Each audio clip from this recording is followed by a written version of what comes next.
Au siège même de la chrétienté, ces relations étaient considérées comme une source de contamination, un risque d'erreur. On pactisait avec l'ennemi en quelque sorte. Tandis que les conflits s'intensifient dans l'Europe chrétienne, les tensions religieuses s'aggravent aussi dans la péninsule, tandis que les taïfas commencent à s'effondrer. À Grenade, l'imam Abou Ishaq mobilise une partie de la population contre les chrétiens et les juifs de la ville. Il déclare qu'aucun juif ou chrétien ne doit avoir quelque autorité sur un musulman. Un imam les a incités à la révolte. Il était aussi poète et avait écrit un poème cinglant qui attaquait le roi Badis, car l'un de ses vizirs était juif. Ce poème était très long et contenait de nombreuses attaques contre les Juifs et le gouvernement pour sa tolérance. On ne voyait pas cela souvent à cette époque. C'était virulent. À cause de son prestige, la poésie jouissait d'une grande influence. Dégoûté par ce qu'il considère comme la déchéance morale de Grenade, Abou Ishaq a recours à la violence. Ce poème a influencé la foule et l'a incité à passer à l'acte. C'est elle qui a agi. Jusqu'au XIVe siècle, les attaques contre les Juifs n'étaient pas le fait du gouvernement. En général, il s'agissait d'une personne au sein d'une foule incontrôlable dans la rue. La première victime de ce pogrom n'est autre que Joseph ibn Nagrallah. Son père, le célèbre érudit Samuel ibn Nagrallah, lui avait légué sa fonction de vizir. Joseph a été destitué et exécuté, mais on n'en est pas resté là. Il y a eu également un horrible massacre. 3 à 4 000 Juifs de Grenade ont été assassinés par la population locale.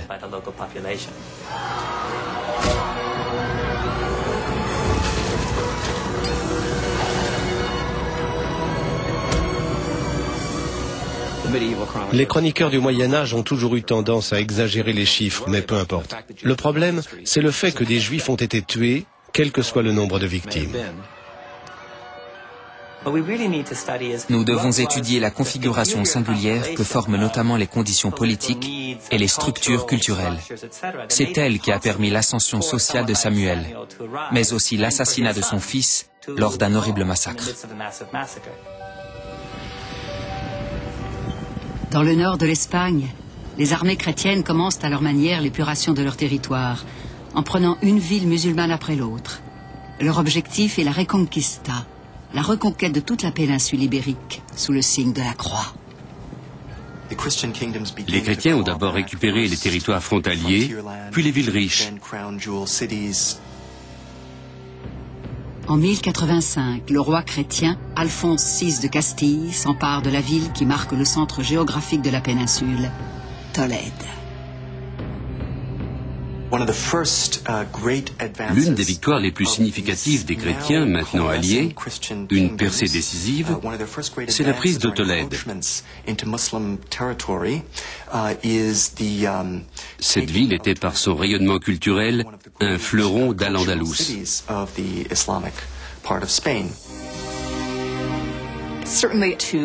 Le roi Alphonse VI tenait tout particulièrement à reprendre Tolède, car elle avait été la capitale des Visigoths. Selon une légende, depuis leur départ, une chandelle avait continué de brûler dans la mosquée de Christa de la Luz. C'était donc une ville très importante pour les musulmans et les chrétiens. Après la prise de Tolède, la ville s'apprête à jouer un nouveau rôle. Elle va transmettre les richesses de la civilisation musulmane à la civilisation chrétienne. À l'intérieur des murs de Tolède, les conquérants découvrent en effet d'immenses bibliothèques qui abritent les traductions arabes des grands auteurs classiques de l'Antiquité. Ils n'avaient jamais eu accès à tous ces ouvrages, même si certaines copies de textes avaient déjà fait leur apparition à l'intérieur des monastères dans le nord. Mais Alphonse VI est conscient de la valeur des trésors culturels de Tolède et de son histoire. La ville musulmane de Tolède n'attirait pas seulement par ses magnifiques édifices et ses trésors dignes d'un musée. C'était aussi un centre de commerce florissant. Il semble d'ailleurs qu'Alphonse VI ait fait rédiger des documents dans lesquels il utilise le titre d'empereur des deux religions. Ce roi chrétien concevait donc l'idée d'une société mixte. Elle était pour lui possible.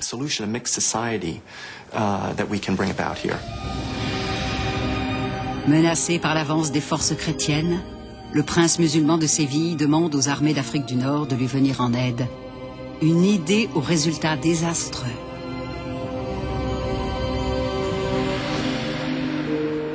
La cour de Séville a épousé le mode de vie d'Al-Andalus. Somptueuse et prodigue, elle n'imagine pas à quel point son mode de vie va scandaliser les Nord-Africains.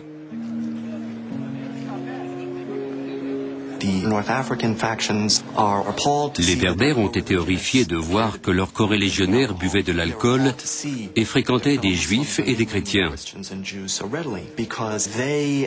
Eux suivaient le Coran à la lettre. Ils avaient une conception plus stricte, rigide même, de la manière dont les musulmans devaient vivre et travailler. Al-Mutamid, le prince de Séville, est la première victime de son propre plan de sauvetage. Les Berbères l'envoient au Maroc où il est emprisonné et s'emparent de Séville. C'est le début d'une des périodes les plus difficiles et violentes de l'histoire d'Al-Andalus. Les conquérants inaugurent leur règne en brûlant les livres controversés trouvés dans les bibliothèques. Ils voulaient purifier la religion et supprimer tout ce qui, selon eux, n'était pas fondé sur le Coran et était contraire à la pratique de leur foi.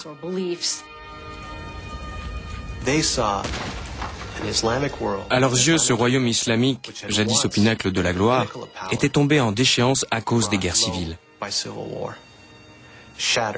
Il était tombé si bas que face aux ennemis chrétiens, il ne lui restait plus qu'à prier. Et eux, les Berbères, se considéraient comme les sauveurs d'un État en déclin. Pour eux, l'origine du mal est dans l'étrange esprit d'ouverture de l'Espagne islamique.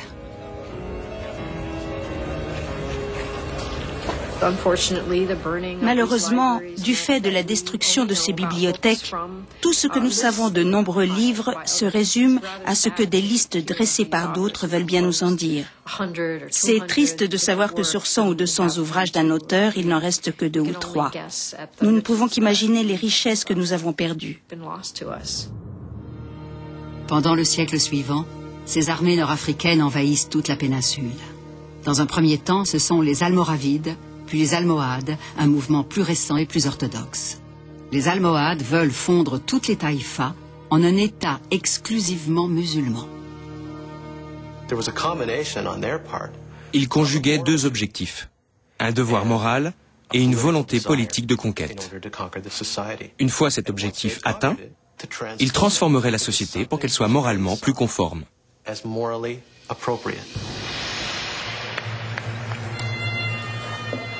Sous le règne des Almohades nord-africains, Juifs et chrétiens sont contraints à l'exil. Des familles entières fuient la maison ancestrale pour échapper à l'humiliation, la persécution ou la mort. Les Almohades sont les tenants d'une vision du monde autoritaire et absolutiste.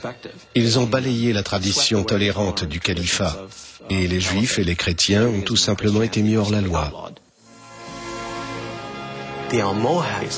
Les Almohades ont commencé à imposer leurs idéaux. La société andalouse, au moins en partie, l'a ressenti comme une oppression. Nombre d'habitants ont choisi l'exil, certains préférant même vivre dans les territoires chrétiens. Des flots de réfugiés sont en chemin. Dans la poussière s'éteint la lumière d'Al-Andalus, un pays autrefois célèbre pour sa diversité, sa richesse et son érudition. Mais en partant, ces déracinés n'abandonnent pas la culture de leurs origines.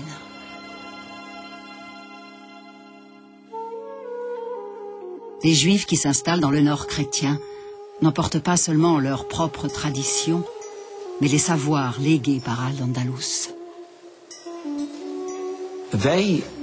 Les fonctionnaires juifs de la cour d'Al-Andalus ont semé dans les régions chrétiennes les graines de l'érudition arabo-musulmane. Ils ont ainsi enrichi la culture européenne. Et pendant un siècle, les conditions de vie des Juifs ont été tout à fait convenables dans les territoires chrétiens. On dit souvent que l'islam a été bon envers les Juifs et le christianisme mauvais. Mais entre 1150 et 1250, on pouvait concevoir que ce soit la chrétienté qui offrirait aux Juifs un avenir plein d'opportunités. Alors que les Juifs s'habituent à leur terre d'accueil, une nouvelle menace apparaît.